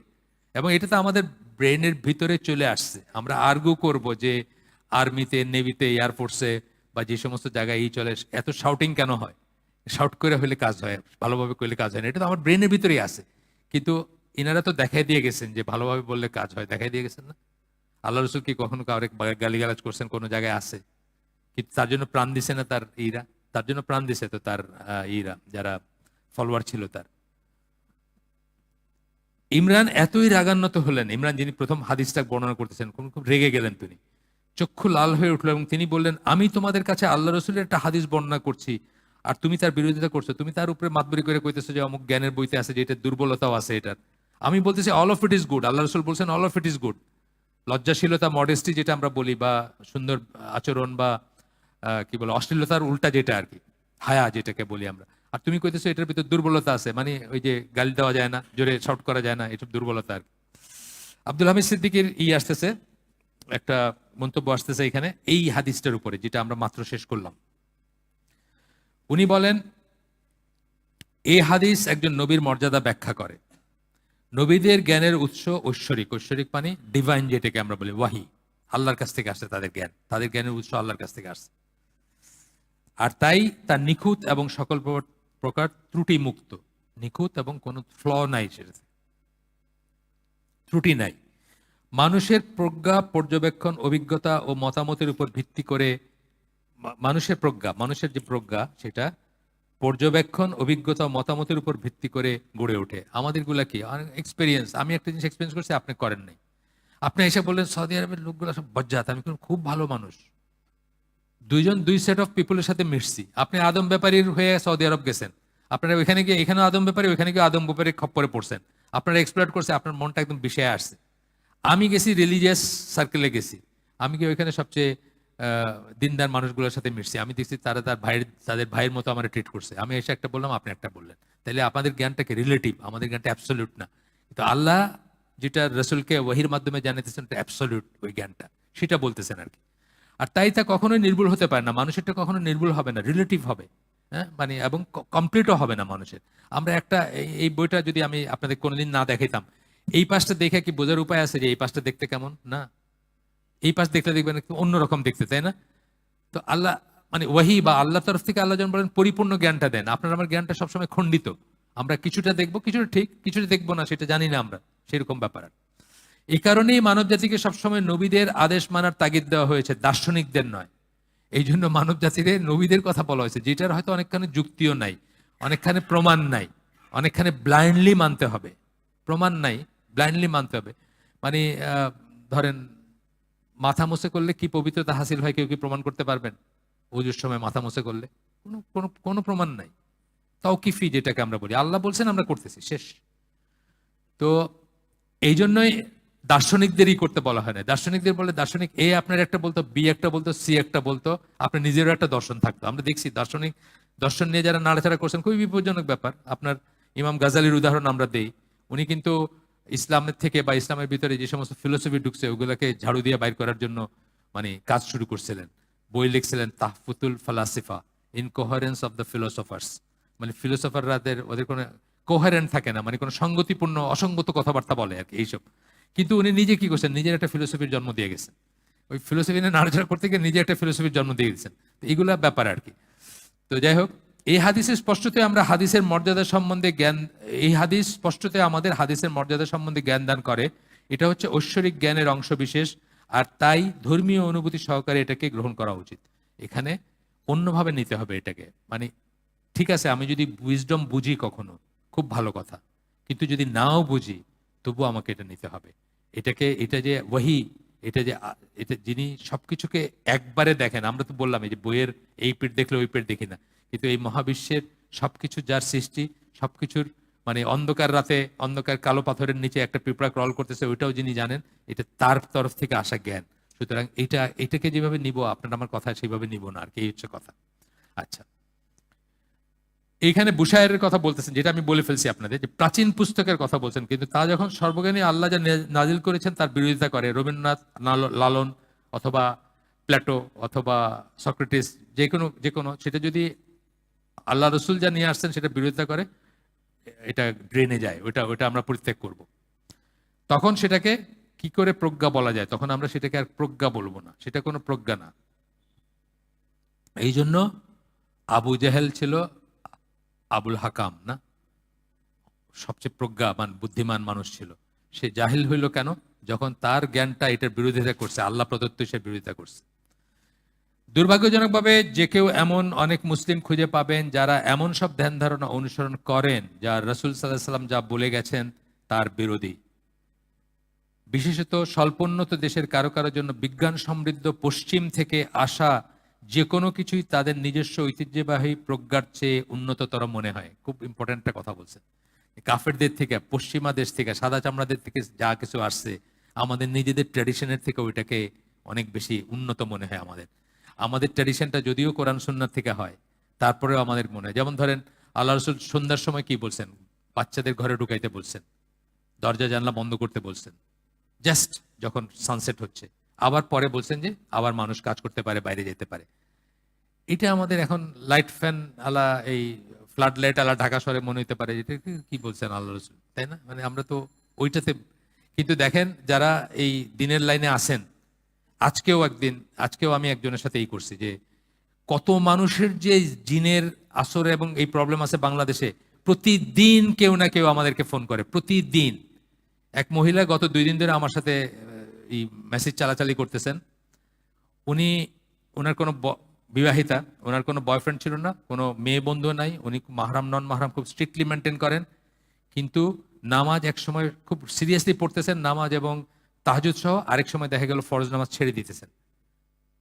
উনি কিন্তু আমাকে বাকিটুকু বলেন নাই, এইটা বলছেন। তো অ্যাডভাইস চাইছেন, আমি যা পারার দিছি। উনি বলতেছেন যে গতকালকের আসরের নামাজের সময় উনি অজু করে এসে যায় নামাজে দাঁড়াইছেন, কিন্তু নামাজটা পড়েন নাই, আসরের নামাজটা পড়েন নাই, মাগরিব এবং এশা পরে পড়ছেন। তা আমি ওনাকে যেসব দেওয়ার দেওয়ার, তারপরে উনি আমাকে বলতেছেন যে ওনাকে 2বার ঝাড়া হয়েছে, উনি পজেসড, ওনাকে জিনের আসর আছে বা আছে, ওনার ঘরটাকে করা হয়েছে, উনি এই ঘরে একা ঘুমাইতে পারেন না, অন্য একজনকে নিয়ে, বিবাহিতা মহিলা, ওনার প্রেগনেন্ট মহিলা, তো ওনার এখন আরেকজনকে নিয়ে ঘুমাইতে হয়। এমন এটা আগে কইবেন না, এটাই তো আপনার ওইটা ঘটাইতেছে, আপনার নামাজ থেকে, ফরজ নামাজ থেকে আপনাকে দূরে রাখা, এরকম হইতেছে। ওইটাই তো আগে বলবেন, সমস্যাটা তো হয়তো ওইখানে আপনার। যাই হোক, আমরা এখন মনে করি কি আমাদের এই আলোকিত ঢাকায় জিনভূত নাই, বা জিনের কোনো ব্যাপার থাকতে পারে না, জিনের কোনো আসর হইতে পারে না, আমরা তো লাইট জ্বালায় বসে আছি।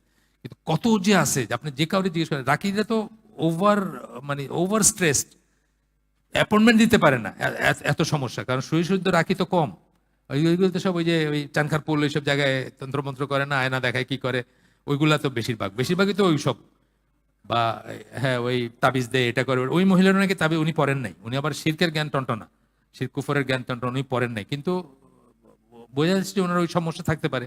আমি শেষে ওই যে মানিকগঞ্জের একজন রাকি আছেন, আপনি চিনেন হয়তো, মনসুর ওনার নাম চিনেন, হ্যাঁ, তো উনাকে রেফার করলাম, উনি বেশ সাহায্য সহায়তা করেন। যেটা বলতেছি যে বিজ্ঞান সমৃদ্ধ পশ্চিম থেকে আসার যে কোনো কিছু আমরা ওটাকে সুপিরিয়র মনে করি, কিসের চেয়ে? আমাদের ট্র্যাডিশন মানে কি? হাদিস, ট্র্যাডিশন। কিন্তু হাদিসের একটা নাম কিন্তু ইংরেজিতে লিখলে ট্র্যাডিশনস লেখে, জানেন তো? হাদিসের লেখে কি? ট্র্যাডিশনস লেখে। তো আমরা সেটার চেয়ে বেশি ওইটাকে দামি মনে করি, ওইটাকে বেশি সায়েন্টিফিক মনে করি, প্রজ্ঞা মনে করি, ওইটাকে বেশি, সেটা বলতেছেন। আমি কি আরো বাড়াবো? 8:30 সবাই নামাজ পড়ে যাবে। আচ্ছা, আমি বলবো নাকি ওনাদের? বলি কেন ওয়েট করতে বলতেছেন। আচ্ছা, উনি এই কোরবানি উপলক্ষে, ওনার যে কোরবানি, সেখান থেকে আপনাদেরকে একটু এন্টারটেইন করতে চান, একটু খাবারের ব্যবস্থা আছে। ওই জন্য আমি বলছেন যে, উনি আমাকে বলছেন যে আমি যেন একটু এটা স্ট্রেচ করি। সাধারণত আমি চলে যাই, এখানে শেষ করে চলে যাই, ওইদিকে গিয়ে নামাজ পড়ার চেষ্টা করি, কিন্তু উনি বলছেন একটু স্ট্রেচ করতে, আপনাদেরকে যেন আমি ধরে রাখি আর কি, সেই জন্য। হ্যাঁ, আচ্ছা, হ্যাঁ, ঠিক আছে, ইনশাল্লাহ। তো এরপরে আপনাদের বোরিং লাগলে মাফ করে দিন। আচ্ছা আচ্ছা, এরপরে আসতেছে, বলতেছেন আসলে এই ধরনের বহু উদাহরণ খুঁজে পাওয়া যাবে যেখানে কেউ নবীর একটি হাদিস অস্বীকার করাতে অথবা সে সম্বন্ধে বিরূপ মন্তব্য করাতে তার সাথে কেউ কথা বলতে অস্বীকার করেছে। এটা কিন্তু আমিও একজন মহিলার সেদিন বললাম যে, উনি ইউকের একজন মহিলা, কোনো একজন আত্মীয় তার বাসায় আসে, আয়সা বলে তোমাদের মোহাম্মদ সাহেব এরকম বলছে, আমাদের ঘর ঢুকতে দিবেন না, ওর সাথে কোনো কথা বলবেন না, ওর ঘর ঢুকতে দিবেন না। বুঝছেন তো ব্যাপারটা কি? সে তোমাদের মোহাম্মদ সাহেব এরকম বলছে, তার মোহাম্মদও না, আর মোহাম্মদ সাহেব আর কি, তার চাচাতো ভাই মনে হইতেছে আর কি, যে মোহাম্মদ সাহেব কথা বলতে। যাই হোক, এই যে তার সাথে কেউ কথা বলতে অস্বীকার করবে, এটা বলতেছেন করেছে। সুন্নাহর সপক্ষে অবস্থান গ্রহণ করতে গিয়ে এই ধরনের আচরণের কথা আমরা আব্দুল্লাহ ইবন মুগাফফাল, ইবাদা ইবন সামিদ, আবু আদ-দারদা এবং আবু সাইদ খুদরির মতো সাহাবীদের বর্ণনায় জানতে পারি। পরবর্তী আলেমদের কাছে থেকেও এই ধরনের বর্ণনা পাওয়া যায়। এই কথাগুলা আরেকজন স্কলারের একটা বই থেকে করছেন। এইসব দুর্ব্যবহার কেবল একভাবেই ব্যাখ্যা করা যায়, নবীর কোনো বক্তব্য কোনো মুসলিম বিরোধিতা করবেন অথবা প্রত্যাখ্যান করবেন, এটা অকল্পনীয়। কেন দুর্ব্যবহার করছেন? আব্দুল্লাহ ইবনে ওমর তার ছেলের সাথে কেন দুর্ব্যবহার করছেন? বা ইমরান বিন হুসাইন, উনি কেন দুর্ব্যবহার করছেন? বা আরো যেগুলো আর কি, আমরা যেগুলোর কথা শুনলাম, যে ইবনে আব্বাস যেটা করলেন, সেটা বলতেছেন যে নবীর কোনো বক্তব্য কোনো মুসলিম বিরোধিতা করবে অথবা প্রত্যাখ্যান করবে, এটা অকল্পনীয়। তাদের কাছে অকল্পনীয় ছিল, আমাদের কাছেও হওয়া উচিত, আমাদের কাছেও হওয়া উচিত। যদিও ধরেন কেউ কেউ জ্ঞানের অভাব বুঝতেছে না, তাকে আমরা সুযোগ দিব, বেনিফিট অফ ডাউট দিব। আছে না, একজন জানেই না এই জিনিসটা নবী বলছেন, বা এই জিনিসটা যে সহি শুদ্ধ এসে আসছে সে জানেই না, তাকে আমরা এই করব। কিন্তু যে জেনে শুনে যে এটা অস্বীকার করে উল্টাটা করতে চাচ্ছে বা মাতবরি করতে চাচ্ছে বা আরো কাউকে ওয়াইজ দেখাতে যাচ্ছে, তার ব্যাপারে এগুলো আসতেছে। ওরকম ব্যবহারের কোনো অবকাশ নেই। আর তাই পাপকর্মের জঘন্যতা অনুযায়ী তার প্রতিক্রিয়া সেরকম ছিল, তাদেরকে খুব ভায়োলেন্টলি করছেন। এরপরে বুখারী বর্ণনায় আসছে আলী রাদিয়াল্লাহু আনহু, ওসমান রাদিয়াল্লাহু আনহু এটা একটা সফরে যাচ্ছিলেন। ওসমান কোনো একটা ভাবে একটা একটা করতে বলছেন, মানে তামাত্তু হজ এর ব্যাপারে আর কি।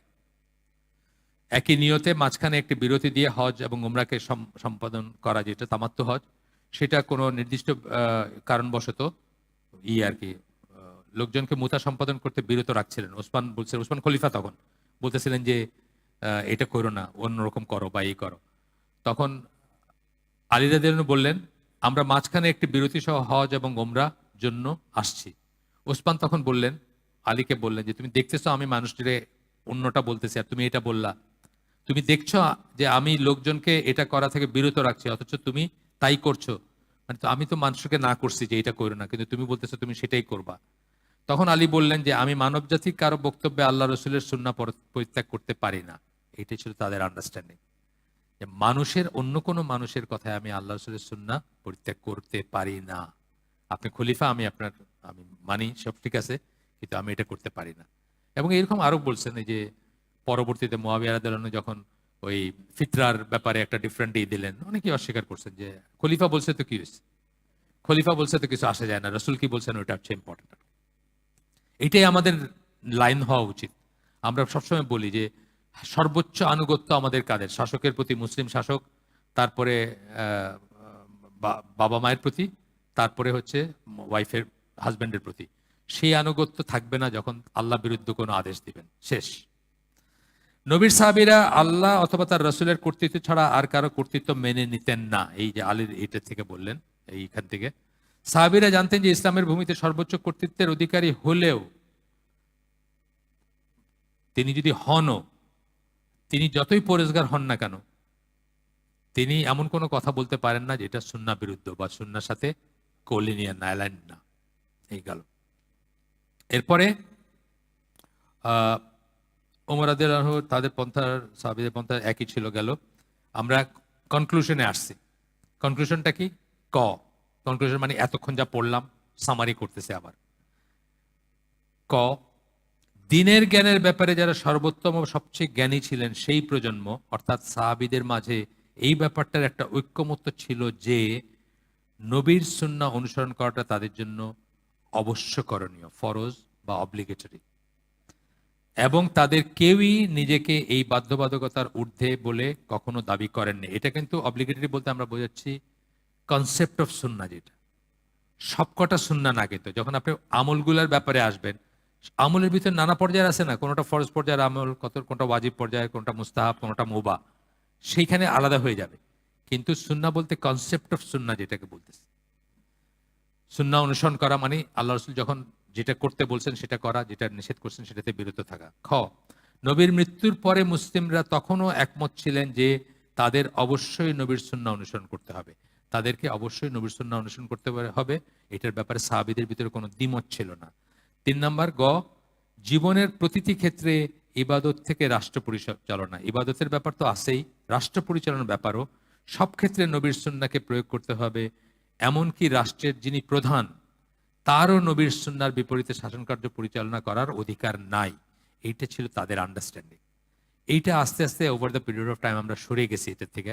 এটা স্বাভাবিক। আমরা এই জন্যই মুজাদ্দেদের দরকার আছে, রিনিউয়ালের দরকার আছে, আবার ট্র্যাকে নিয়ে আসার দরকার আছে। যেমন সৌদি আরবে বলেন যে সৌদি আরব সরে গেছিল, মোহাম্মদ বিন আব্দুল্লাহ এসে সেটাকে ট্র্যাকে নিয়ে আসছেন, এই জন্য উনার এত এত সম্মান এখানে সৌদি আরবে। আমাদের দেশেও বা অন্য জায়গায় বা পরবর্তীতেও আরো আসছেন, উনি একলা না, এর আগে ইবনে তাইমিয়া আসছেন, উনার পরে আব্দুল আজিজ বিন বাজ, মোহাম্মদ বিন সালেহ আল উসাইমিন, এনারা আসছেন, তিনারাও এসে ট্র্যাকে নিয়ে আসছেন। সময় যায়, মানুষ সরে যায়, আবার ট্র্যাকে নিয়ে আসে। সেই জন্য তো আমরা আজকের আলোচনা এখানে শেষ করে দেব ইনশাআল্লাহ। সুবহানাকা আল্লাহুম্মা ওয়া বিহামদিকা আশহাদু আল্লা ইলাহা ইল্লা আনতা আস্তাগফিরুকা ওয়া আতুবু ইলাইক। আমরা যে শুনলাম তার ভিতরে ভালো কিছু শুনে থাকলে সমস্ত প্রশংসা আল্লাহর, আলহামদুলিল্লাহ। খারাপ কিছু শুনে থাকলে সমস্ত ব্যর্থতা আমার এবং সেটা শয়তানের তরফ থেকে। আল্লাহ আমাদেরকে তৌফিক দেন যা শুনলাম তার উপর আমল করার। আসসালামু আলাইকুম ওয়া রাহমাতুল্লাহি ওয়া বারাকাতুহু। একজন সময়ের বরকতের জন্য কি করতে হবে? প্রথমত আল্লাহর কাছে চাইতে হবে। এই ধরনের যে কোনো জিনিসই আল্লাহর কাছে চায় শুরু করতে হবে। আহ, প্রত্যেকটা কাজ, এটার উপর আমার একটা লেকচার আছে, আপনারা দেখতে পারেন। এটা অনেকদিন আগের একটা ইনকেলাবে আমার একটা লেখা উঠছিল, যখন আমি লিখতাম, লেখালেখি করতাম আর কি। তো ওইটা ছিল আর কি, যে মুসলিম জীবনের সময়, লেখাটার নাম ছিল, একটু বড়, কিন্তু আমি অনেক কিছু কভার করছিলাম। আপনারা দেখেন, ওটা লেখাটা এখনো পাবেন।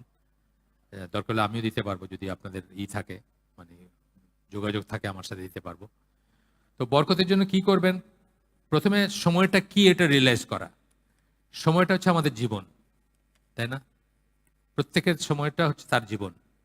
আল্লাহ তাআলা 1 কোটি, 10 কোটি, 5 কোটি সেকেন্ড, এক একজনের এক একটা হায়াত নির্ধারিত।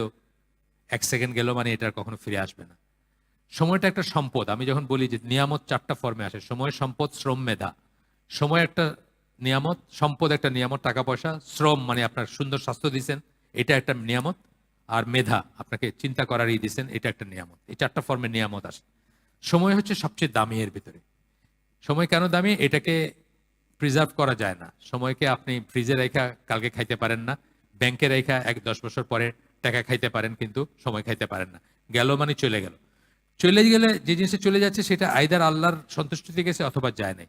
সুতরাং আপনার প্রত্যেকটা কাজে যদি আপনি যদি এইটা চিন্তা করেন যে এই কাজটাকে আল্লাহর কোনো ধরনের কোনো সন্তুষ্টি বয়ে আনতেছে কিনা, তাইলে কিন্তু আপনি এই করতে পারবেন না, ওয়েস্ট করতে পারবেন না।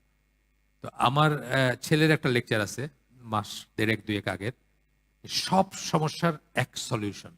দেখছেন কিনা আমি জানি না কেউ। ওখানে কি বলছে, যে সার্বক্ষণিক জিকিরের কথা বলছে, যে আপনি একটা মোমেন্ট আপনার এইটাকে খালি রাখবেন না, খালি রেখে ওখানে খারাপ জিনিস ঢুকতে দিবেন না।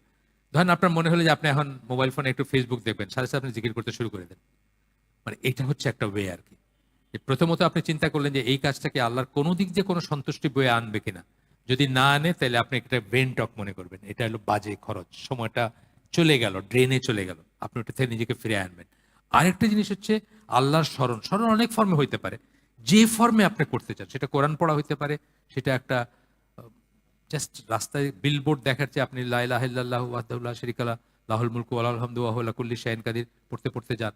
বিলবোর্ডের দিকে তাকায় আপনার কি লাভ আছে?